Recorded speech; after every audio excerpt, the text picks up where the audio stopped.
got questions. I don't have a lot of answers. What's running through your mind after that one? I really can't even piece together just how long the game was, overtime. I mean, that took every second of that overtime. I mean, offensively, we had 3 possessions. Defense got 2 stops. Challenge these guys, man. Leave it all on the field, and we'll take care of you next week in this final game. And they did just that. The defense, I want to start with the defense. I mean, they 2 stops in overtime. It was unbelievable, kind of given the momentum change that maybe got us there in overtime. For them to rise up and get those 2 stops and allow the offense the shot to go win it, big-time stuff. And then, just offensively, these guys just keep moving. And I know how many punts we have, the one in overtime maybe. And so, again, we had some 4th downs that fell short, that hurt us where there's no points there. But I thought overall we were pretty efficient. I know the sack numbers are going to be high for us because we dropped back and threw the ball quite a bit, because we were having so much success. And there's a myriad of things there that were the reason why, and they're a good rush front. But we felt like we needed to keep putting the ball in the air to keep attacking them. Can you talk through the math at the end of regulation? Yeah. How that kept changing? Yeah. Well, the injury changed everything because we were going to be able to, I believe, kick the walk-off field goal with about 10 seconds left, and no one's fault. I mean, so we were telling Chase to slide at the 1 because we figured they were going to let us score there. Which he did. He did a great job. Unfortunately, got his ankle, and so then they charged us with the timeout. So then that changes everything. And so now you're in a 2nd and goal on the 1, and yeah, you can down it and make sure they use their timeout, and then try to score a touchdown from there on 3rd down and maybe kick it on 4th. But it's just, you saw our low red zone against them. I mean, it's tough all day. They're going to play goal line against every personnel you got. Nothing was easy for us. Especially the runs down there because they got you so overmatched with their personnel. And so we just ran the quarterback sneak and told Joe to score. And if you score, great. If you don't, then they'll have to use their timeout. We'll try something else. But, and then just put it on the defense there to get the stop. And unfortunately, they scored on the 4th and 1, but then the defense rose up in overtime and got it back for us. After that, you missed the game winner overtime. Did that change the plan if you got the ball back? It doesn't matter. We scored, so I don't have to answer that. After Kate missed, I mean, Denver could clinch with a tie and probably was planning to run the clock out. Yeah. How important was it to get the 3 and out? And get That was really hard for me to process because people were asking me that question, what Denver needed to do, and it's we're just trying to win the game. And so, they ran it a couple times there and then threw it on 3rd down, and so saved us some, not that the time was going to be critical. I thought we were going to have plenty of time to go down there and do what we needed to do.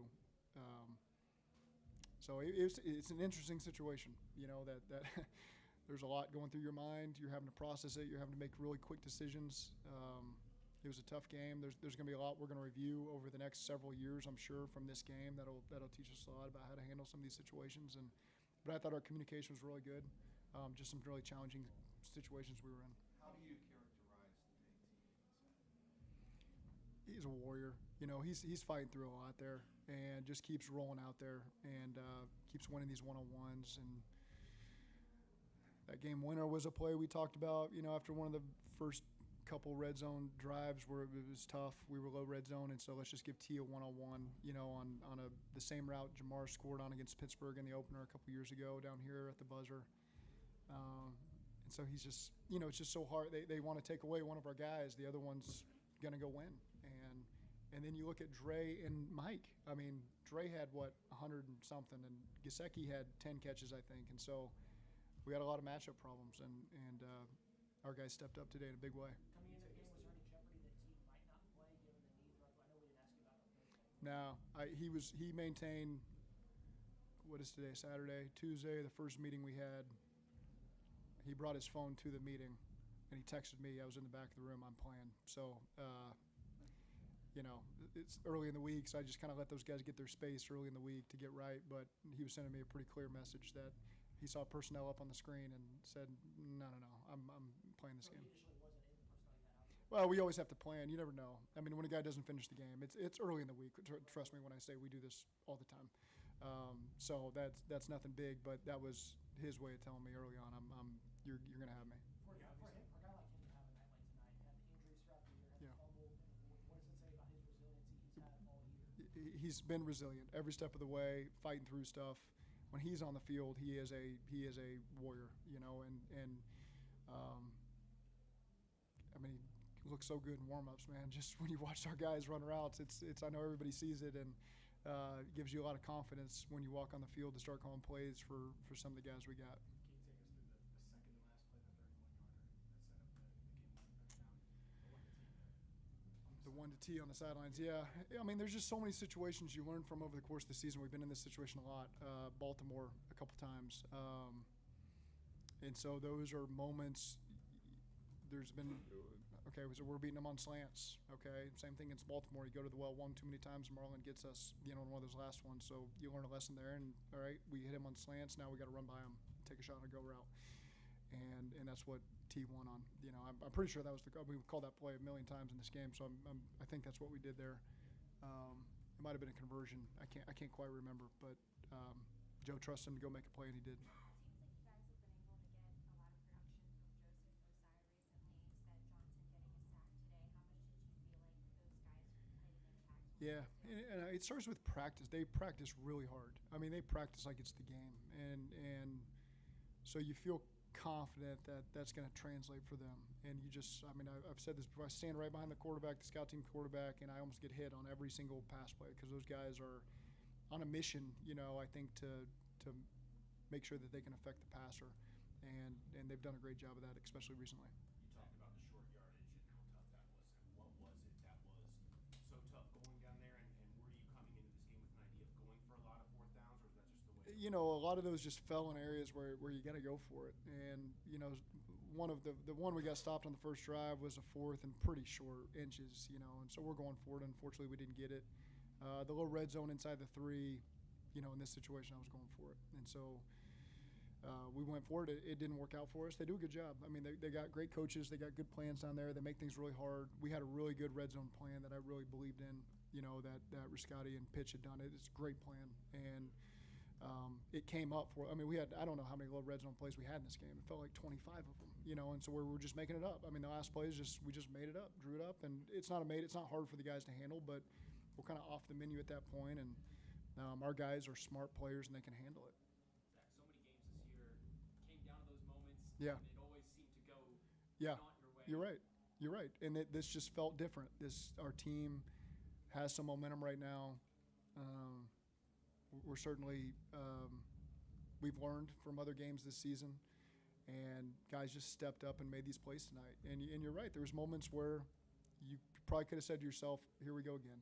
It's a similar issue that just happened, but our guys, the other unit, picked up whatever unit had maybe fallen a little bit, and we were able to go win the game. And special teams played a big part. I know we missed a kick, but special teams played a really big part in this game. Credit to Darren and that whole unit. That was a big matchup for us going in this game. Denver's got a great unit, great returners. I thought our guys performed really well and gave us a great chance to have good field position and limit their field position as well. Any indication of the severity of Chase's ankle? I don't know. I just know it's ankle sprain. We'll see from there. Was there any consideration there to just taking 3 knees as opposed to having him slide at the 1? No. We were just going to keep running the ball and try to get what we could, and try to get down there. And again, there's going to be a lot we can talk about that. We felt good about our decision there just to get down to the 1. You're never assuming it's going to be an injury. Of course, that's not what you're factoring in. You're trying to get as close as possible to keep all options on the table. Our math said there was going to be around 10 seconds to kick that walk off, and then, of course, the injury immediately changes everything. And so then you got to pivot and have a whole different conversation. Just 2 injury questions for you. Is Mims's injury one that you We'll see. I don't know.